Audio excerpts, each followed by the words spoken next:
Nós vamos falar sobre o incêndio no Museu Nacional.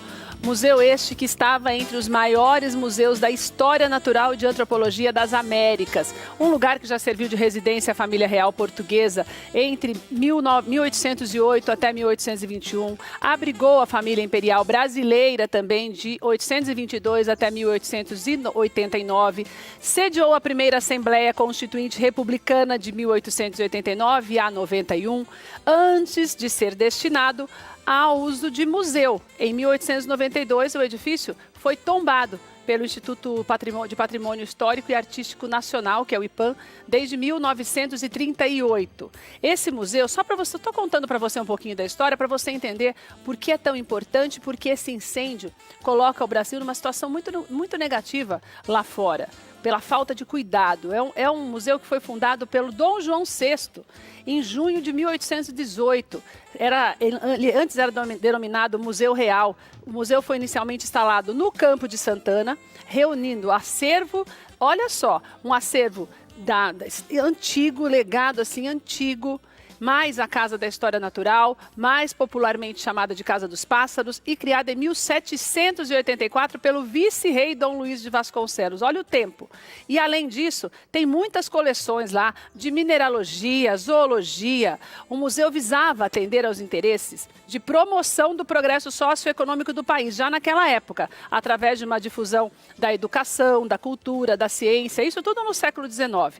E ele ficou notabilizado como um dos mais importantes, como eu te falei, do gênero na América do Sul e agora nas Américas. E também foi incorporado à Universidade Federal do Rio de Janeiro em 1946 e desde então, vamos dizer assim, que na verdade não se fala muito dele, porque você não tem noção do que são 20 milhões de peças perdidas e um acervo gigantesco e não tem preço, na verdade, o que foi queimado no último dia 2.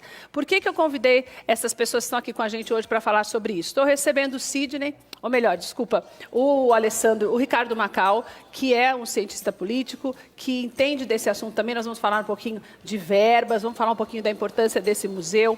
O Sidney Soares, que é sociólogo, está aqui com a gente hoje também. E o Ale Azzoni, que está aqui para falar um pouquinho também da questão econômica, porque tem essa história de liberação de verbas, uma coisa que nos confundiu um pouco, porque agora começa a... Eu falei durante a culinária que agora começa a sair dinheiro, até caindo em forma de chuva, um dinheiro que nunca foi visto. Por que é importante você entender isso? Porque nós éramos conhecidos, como você viu, por termos esse acervo, acervos muito importantes, como coisas assim que não têm valor. Não tem nem como você vender, tanto que isso chamou a atenção do mundo inteiro, como eu te falei, principalmente na França, por conta do Museu do Louvre, que já foi comparado a esse museu. E daí eu vou começar, Ricardo, com você, porque a impressão que me dá é que sempre tem um fiozinho de uma política mal feita, porque você tem acordos ali de liberação de verba que passam pelo Congresso, e daí tem acordo do Congresso com o governo, coisa que nós não ficamos sabendo, mas que isso pode muito fazer com que chegue na situação que chegou e pegar fogo pela falta de cuidados, né? Boa tarde, Ricardo. Boa tarde, eu agradeço o convite, a oportunidade de falar de um tema tão sensível, tão triste, né? E irremediável hoje para a história brasileira e para a história mundial. Mas a questão é uma questão muito delicada mesmo, né? Nós temos um defeito, podemos dizer assim, nas políticas do Estado brasileiro, que geralmente elas são políticas de governo e não políticas de Estado. Então, altera o governo a cada 4 anos ou a cada 8 anos e muito se perde. Em relação à cultura brasileira, a gente verifica que há um descaso, podemos assim dizer, usando um tom bem drástico, em relação à preservação, nem à promoção, é a preservação do que nós já temos de cultura. A ideia ali era uma promoção, né? Pelo que a gente percebe que estava falando no começo, era promover mesmo aquilo que o Brasil tinha uma característica tinha de melhor. Muito interessante, porque ele abrigava institutos de pesquisas, não apenas de história, mas também de patrimônio biológico. Então, mais do que promover, nós tínhamos também nesse museu a preservação da história cultural, da identidade cultural do povo brasileiro. E o que a gente não percebe hoje em relação às políticas públicas do país é que a promoção e a preservação da cultura não é uma política de Estado. Deveria ser algo que muda o governo, mas continuaria uma diretriz de preservação, de incentivo, independentemente de questões políticas, inclusive de questões orçamentárias. Daí, Sidney, boa tarde. Falando dessa história do nosso povo mesmo, né? Porque se você não tem noção daquilo que é valioso, você não vai cobrar para que seja conservado. Você acha que falta um pouquinho também das próprias escolas e do povo começar a entender a importância? Porque a gente vê a mesma coisa, de uma maneira... É lógico que são situações diferentes, mas a gente vê a mesma coisa na Amazônia. A Amazônia é enaltecida e extremamente valorizada lá fora. E nós, muitas vezes, não temos a menor noção do que significa aquilo. Você acha que falta um pouquinho da gente também começar a parar para ver o que a gente tem e valorizar mais? Porque talvez essa falta de cobrança é que faça também com que não haja uma vontade política das coisas acontecerem, né? A gente está vivendo um momento da história do Brasil muito difícil, um momento de enfrentamentos de grupos que são opostos, né? A pontos de vista muito opostos. E, às vezes, sem muita base, só com símbolos que você é a favor ou contra, sem saber muito bem o que representa tudo aquilo, né? Quero lembrar que, assim, minha última atividade profissional, eu implantei, criei o Museu Penitenciário do Carandiru e dirigi lá por os últimos 10 anos, né? Fiquei 7 anos na frente desse projeto. E lá a gente tinha essa questão também, né? Por que contar a história do Carandiru, né? Era uma história a ser contada. Por que contar a história da cultura prisional? Para que serve o museu? Para que contar essa história? Daí, por conta disso, também não se tem verba para isso, porque você não sabe para que conta. O problema, a gente teve as manifestações que começaram em 2013 contra tudo. E a Copa do Mundo era uma dessas coisas que eram contra. E nisso se falou muito. Por que eu vou investir em lazer? Por que eu vou investir em cultura? Cultura passou a ser desnecessário para uma parte da nossa sociedade. E para que serve o museu como museu nacional? Para que ele servia? Para nosso conceito de nação. Eu não falo isso enquanto nacionalismo, eu falo isso enquanto a união do povo brasileiro. Nós somos formados por várias etnias, por imigrantes, por pessoas que vieram para o Brasil em diversas épocas. E esse museu reunia um pouco de tudo isso? E esse museu reunia tudo isso, todo o nosso universo simbólico, né? Eu, por exemplo, sou descendente de Guarani e descendente de italianos. A história da chegada da minha família Guarani em São Paulo foi relatada por Curti no Medaju. E estava lá no museu, foi queimada, pagou. O que eu não sabia, o que o meu avô não contou, o que eu não achei nos meus livros de história na faculdade, que eu não fui pesquisar, estavam lá para que um dia eu fosse. E agora já era. Perdemos isso. Eu perdi, todos nós perdemos. Falando no já era mesmo? Essas coisas não tem como recuperar? Não tem como recuperar. Tem coisas... O que queimou e já era. Porque assim, por mais que você tenha em outros arquivos guardados, em computadores, imagens, nunca você está ali nunca com é objeto... Nunca é aquilo palpável da época, vamos dizer assim. Porque senão você não precisava ir, como os brasileiros, né, hoje foi muito citado na mídia, vamos para a Europa, porque os brasileiros visitam muitos museus na Europa. Então a gente não precisava ver a Mona Lisa de perto. A gente só viu uma imagem dela no Google e estava tudo certo. É a mesma coisa? Não é a mesma coisa. Então a gente, e mais, né, o Museu Nacional do Rio de Janeiro tinha essa característica diferente dos museus de São Paulo, porque a USP, por exemplo, tem vários museus, são museus de departamento, a gente chama de museus institucionais. Tá. Mas aqui ele funciona como uma área expositiva, ele não funciona como o Museu Nacional do Rio de Janeiro, por exemplo, a área de etnologia. Existiam vários e vários pesquisadores ligados àquele acervo, várias teses de mestrado e doutorado saíam dali, daquela pesquisa. Essas pesquisas pararam agora. A gente teve a inteligência brasileira, o pensar sobre o povo brasileiro, sobre o que nós somos, né, para onde nós vamos. Porque no Brasil ainda a gente tem também baseado muito, porque lá era um escritório de curiosidades, a gente tem os museus pelo interior do Brasil, pequenos museus que vai guardando coisinha velha, telefone velho, o que é velho coloca no museu, né? Que acaba sendo curioso. Mas o museu não é só para guardar o que é velho. E a cultura, não existe a cultura em geladeira. Aquilo é algo relevante que tem um significado que pode te o velho que te dá o caminho para o futuro? Exatamente. Tá. Que faz essa linha do passado com o futuro, mostrando para você...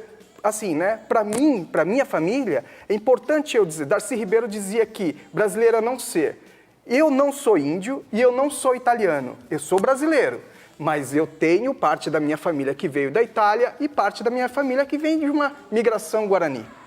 E isso tudo estava relatado neste museu e a gente perdeu. Mas, quer dizer, existiam lá línguas que o Brasil não fala mais, que estavam lá documentadas, perdeu. Ornamentos indígenas, perdeu. É como se nós ficássemos sem memória, né? E a gente depende do dinheiro. Uma coisa muito importante, que eu vi umas imagens ontem, do estado em que estavam alguns lugares que precisavam de luz para os papéis lá ficarem intactos, aquilo tudo com plástico em cima da... Quer dizer, o estado daquele museu era deplorável, né, Ale? Sim, sim. Agora, boa tarde, Ale. Obrigada por você estar aqui com a gente. Vamos falar um pouquinho de dinheiro? Não interessa também agora se liberou dinheiro, o dinheiro não foi. Isso também não adianta. Já foi e já não chegou lá o dinheiro. Essa é a grande questão. Mas existem, por exemplo, caminhos que possam hoje, a partir de agora, porque aqui também as coisas só acontecem depois que vira desgraça. Se o prédio pega fogo, cai, daí você vai pegar e vai fazer manutenção nos outros, e também todo mundo já esqueceu, porque já faz tempo que pegou fogo. Então, esse daí, a gente se esquece que tem outros museus. Tem o museu, o MASP também, claro, não tem uma situação como essa, mas eu já vi que eles já implantaram uma câmera 24 horas para você entrar e ver o que está acontecendo lá dentro. Nada disso foi feito antes. Mas, por exemplo, essa liberação agora de dinheiro, ela é legal também, por exemplo, o BNDES já tinha, porque havia uma briga há 3 anos de liberação do dinheiro, do BNDES, por exemplo, que foi autorizada há 3 meses depois de 3 anos. Só que eles ainda não tinham liberado. Agora, de repente, aparece todo o dinheiro de uma vez. Isso, daí também tem a questão do Congresso, por causa do dinheiro que vai para a Universidade Federal do Rio de Janeiro, que, para você entender, é a que administra, vamos dizer assim, o museu. Também já disse que o Congresso já disse que vai liberar. O ônus dessa conta vem para a gente no ano que vem? Vamos por partes. A questão das verbas, primeiro. As verbas que estavam disponíveis e não que foram usadas, os 20 milhões, num museu daquela proporção, não atenderia, primeiro. Você tem as despesas de manutenção do museu, que é a parte de infraestrutura. Um museu daquele tamanho, ele com 20 milhões você não consegue... Não dá para fazer nada. Nada, absolutamente nada.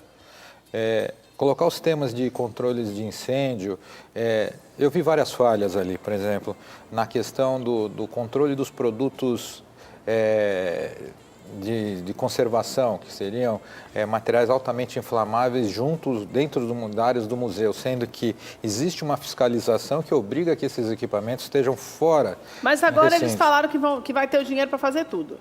Mas esse dinheiro vai ter... Mas vamos supor que seja verdade. Esse dinheiro vai ter que sair da conta de alguém que normalmente é da nossa. Geralmente... Como é que vai ser feito isso em nível de orçamento? De onde é que sai esse dinheiro? Já falaram isso? Não. Agora estão fazendo remanejamentos de verbas para poder fazer. Mesmo o BNDES, os 25 milhões, eu não sei o que eles vão fazer com 25 milhões no estado que está o museu.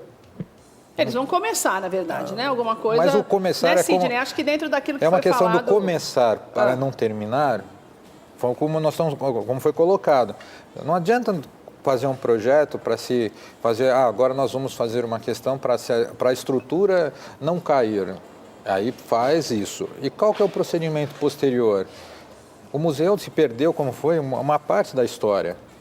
Só lembrando que existe uma falha não só do governo, que é federal, e o próprio estadual, de não fazer a manutenção por omissão, e ainda tem mais os 2 entes, que são o Ministério Público Estadual e Federal, que não fizeram essa obrigação de fiscalizar o patrimônio histórico, que está dentro do meio direito ambiental, lá que fala, patrimônio cultural. Você falou, estava tombado. Cadê a fiscalização do Ministério Público em relação das verbas que eram para ser utilizadas lá dentro? Falta um pouquinho de vontade política para as coisas acontecerem, doutor, na sua opinião? A vontade política é um critério muito difícil, né, da gente aferir se tem ou não tem. O que acontece é que tudo que envolve emprego de receitas públicas no Brasil tem que passar, como a gente percebe, pelo crivo de vários órgãos e cumprir vários procedimentos. E, às vezes, num ano como esse, e em um cenário político onde o apelo eleitoral é muito forte, a cultura não desponta como matéria, por exemplo, de campanha eleitoral. Eu não me lembro de nenhum candidato a nada que fazia campanha e colocava claramente que o seu projeto de governo ia abarcar a cultura, a promoção da cultura. Eu tenho vindo hoje para cá, eu ouvi lá um candidato falando que o compromisso era com a saúde, com a segurança pública. São que é o temas... maior apelo, na verdade, Exatamente. Né? Que é o que o povo gosta de ouvir também, né, Sidney? Então, O Sidney fica é horrorizado. o que a gente estava... Eu gosto de trazer o Sidney para esse assunto, sabe por quê? Vou só te interrompendo, vou explicar para você. Porque o trabalho do Sidney é um dos trabalhos que eu considero um dos mais difíceis num país como o nosso. Porque o que é o sociólogo? Ele, na verdade, estuda o nosso comportamento de uma forma geral e a evolução da gente, de como é que nós estamos vendo esse viver em sociedade e preservar valores. E a gente percebe, então deve ser revoltante, é o tipo de profissão que você tinha que ganhar mais por adicional de insalubridade, porque o tempo vai passando e a impressão que dá, quando acontece uma coisa como essa, é que a gente está andando tão para trás, que a possibilidade de você falar, mas o que tem, que diferença que faz para a minha vida? Faz uma diferença, porque até para você consertar os erros do passado, você tem que conhecer o passado. Para você ter um futuro melhor, você tem que conhecer o que aconteceu, né, Sidney? Eu acho que a gente está, em alguns momentos da história contemporânea do Brasil, a gente tem momentos de barbárie. Eu vi um candidato falando de política, hoje eu vi um candidato na internet com um bastão de beisebol com arame farpado, em cima de uma imagem de uma série americana, uma série de sucesso dos Estados Unidos, que passa aqui no Brasil, e tem um episódio que foi considerado o episódio mais violento da história da televisão, onde o protagonista daquele episódio bate com esse bastão na cabeça das outras pessoas. Tem um candidato usando esse bastão como símbolo da política que ele vai implantar no Brasil. Então, assim, quando as pessoas acham que isso é válido, a gente vai falar que o museu é importante. Não chega. Fica um pouquinho difícil o diálogo. Vai falar que não devia nem liberar o dinheiro, todo esse dinheiro para fazer isso. Exatamente. Queimou, já era. Que bom, vamos parar de gastar com isso. Constrói um prédio. Então, assim, do que a gente está falando? A gente está falando de brasileiros que querem só trabalhar, ir para casa, assistir seu futebol e trabalhar de novo. Mas, como é que se muda esse conceito? Olha, em todos os momentos históricos do Brasil, que a gente perdeu o momento de se transformar na grande nação, fica muito claro que foi a falta de investimento em educação. Então, se a gente já tivesse uma educação pública integral, levada em todos os cantos do Brasil, obviamente que a gente tinha uma outra compreensão da importância da nossa cultura, não de preservar, é isso que eu disse, não é uma cultura de geladeira. A gente não quer colocar alguma coisa na geladeira para ficar olhando ali na vitrine, não. Eu quero ir lá refletir com o que aconteceu para eu saber para onde a gente pode ir, né? Foi essa implantação do museu lá do Carandiru, por exemplo. E lá eu tinha uma aprovação de público de 96%. Eu não conheço outro equipamento público com uma aprovação dessa. A gente tinha lá, sem nenhuma interferência nossa de diretoria, a gente tinha uma pesquisa de 96%. Eu quero lembrar também, apesar que o senhor citou alguns equívocos que possam acontecer no Museu Nacional, que o Rio de Janeiro é o grande núcleo de museologia do Brasil. Né? Existem faculdades de museologia lá, em São Paulo não existem, e os técnicos lá que trabalham em museu são muito especializados. A gente tem aqueles caras como referência para o nosso trabalho no Brasil todo. E se isso aconteceu lá, é uma série de mazelas tão engenhosamente engrenadas para chegar num ponto desse, que, imagina só, gente, as múmias que era de Dom Pedro II queimaram, né? Olha isso, o que a gente vai falar para o Egito agora? Olha aqui, o seu patrimônio histórico que a gente estava aqui, porque a gente também queria pesquisar, a gente acha muito relativo, a gente deixou pegar fogo. Se me permite só uma parte, posso falar? Lógico. Tem até uma possibilidade de um incidente diplomático, né? É porque claro. na cultura egípcia ninguém pode ser cremado. E as múmias é um monte que foram cremados. Então eu ouvi já... Mas foi uma cremação involuntária. Mas o Brasil era responsável por isso. Como você falou, a questão das verbas públicas, ela percorre um caminho muito difícil. Não basta, pelo que eu vi, as verbas elas estavam destinadas, mas elas não foram empenhadas. Empenhadas é a partir do momento que ela vai ser usada. O próprio órgão de cultura pede que essas verbas sejam, por exemplo, tem uma licitação, foi aprovada alguma manutenção, e através disso ele pede o empenho dessa verba, ou seja, essa verba vai ser reservada para o pagamento dessa manutenção. Nem o empenho tinha sido feito, ou seja, não se fez nada. Ou seja, ninguém fez nada. Nada. Nem o empenho da verba estava destinado lá. Eu quero saber se a conta vem para nós, agora com essa liberação. Não, na verdade, ela vem do fundo, ela vem, de uma certa forma, tudo vem da arrecadação. Mas, em caso do Rio de Janeiro, a questão que hoje, como o Estado está em questão de verba, hoje o Estado do Rio de Janeiro está falido. Então, esperar que alguma coisa do governo do Estado saia para uma manutenção de cultura, não dá para pensar nisso. Acredito que o governo federal possa fazer uma inserção com verbas direcionadas, mas o problema é exatamente o caminho que ela vai percorrer. O governo federal não pode assumir um museu estadual, por exemplo. Ele não pode fazer um investimento direto, ele teria que fazer a verba vir para o Estado e o Estado fazer essa intervenção. Não, desculpa, mas lá é federal. Lá é federal. Lá é federal. Mas tem partes do... Não, lá é da Universidade Federal. O dinheiro, de todo jeito, era para ter vindo do governo federal. Do governo federal. Então, assim, o dinheiro, quem paga é a sociedade, e a discussão, né, que se tem, por exemplo, em São Paulo... Nem foi empenhada a verba, foi. Quantos museus públicos existem pela Secretaria de Cultura em São Paulo? Eu não chego nem nesse aspecto, por causa assim, a verba nem foi empenhada. Ou seja, o gestor do museu sequer deu trabalho de fazer o empenho da verba para manutenção. Tinha 20 milhões que é um descaso, né, Sidney?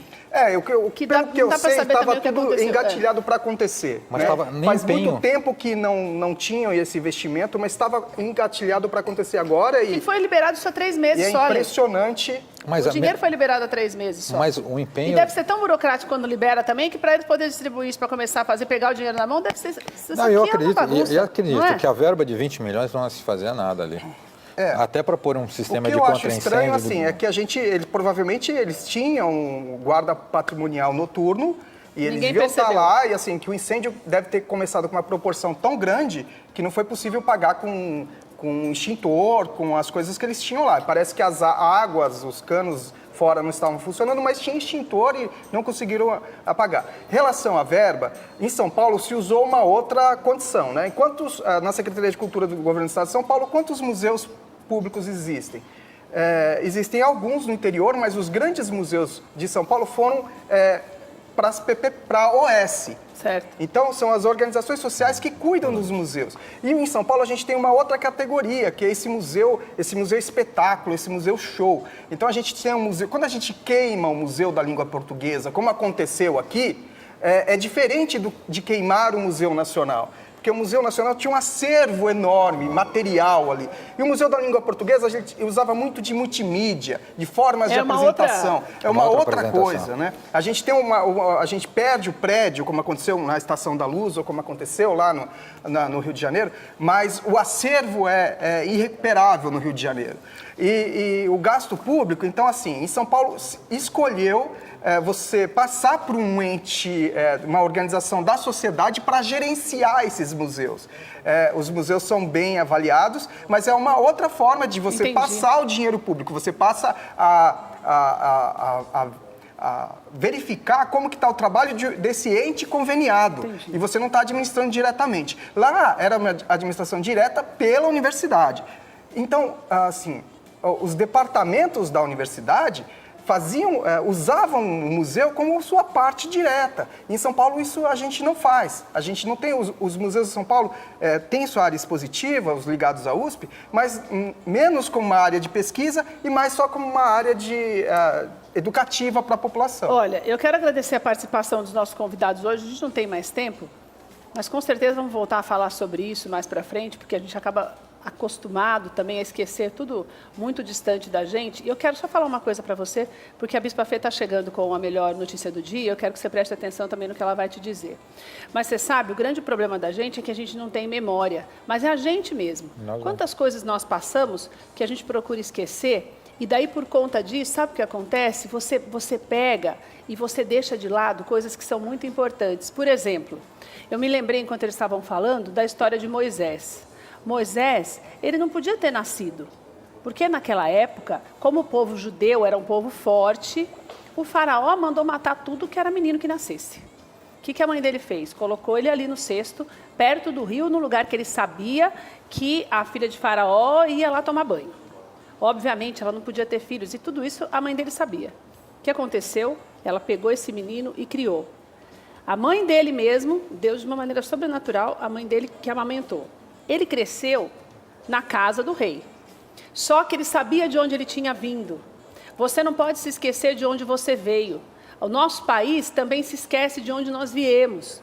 E se você não sabe de onde você vem, você não sabe qual é o melhor caminho que você pode fazer para seguir, para onde você vai, para onde você quer ir. Moisés, o que aconteceu? Ele tinha aquela estrutura para estar ali na casa do faraó, mas ele fez daquilo um caminho para ele resgatar o povo dele.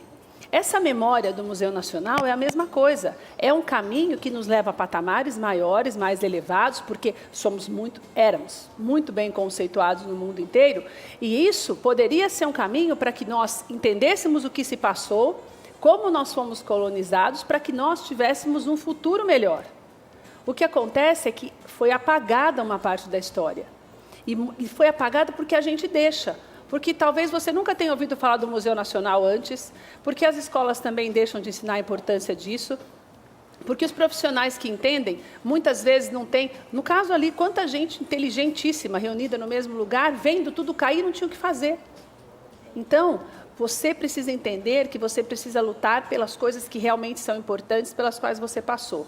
Se Moisés tivesse esquecido o passado dele, botado fogo em todas as memórias que ele tinha e que colocaram na cabeça dele daquele povo, sabe o que ia acontecer? Ele não teria, ele teria falado, quer saber, eu estou bem aqui, já estou rico, estou aqui na casa do faraó, vou querer ficar caçando assuntos, salvar povo, passar pelo mar.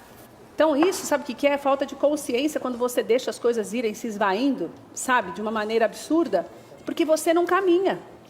E você precisa, nós, na verdade, não é só você, nós todos, e esse ano é um ano de eleição, por isso que é importante a gente falar sobre isso, nós precisamos ter essa consciência de não nos esquecermos, de assim como Moisés, independente do patamar que você alcançou, você não se esquecer de onde você veio, para que as próximas gerações tenham um lugar para ir. Porque senão nós vamos continuar aqui, o povo está crescendo em volta, e a gente vai se perder e vai continuar trabalhando para os outros crescerem, e nós, sempre o terceiro mundo, que o coitado, que faz besteira, que não sabe nem cuidar de um museu, que é essa imagem que tem da gente hoje. Então, coloque essa verdade no teu coração para que você faça e tenha atitudes que movam políticos, administradores, a terem também consciência da importância da nossa história para nós sermos vitoriosos.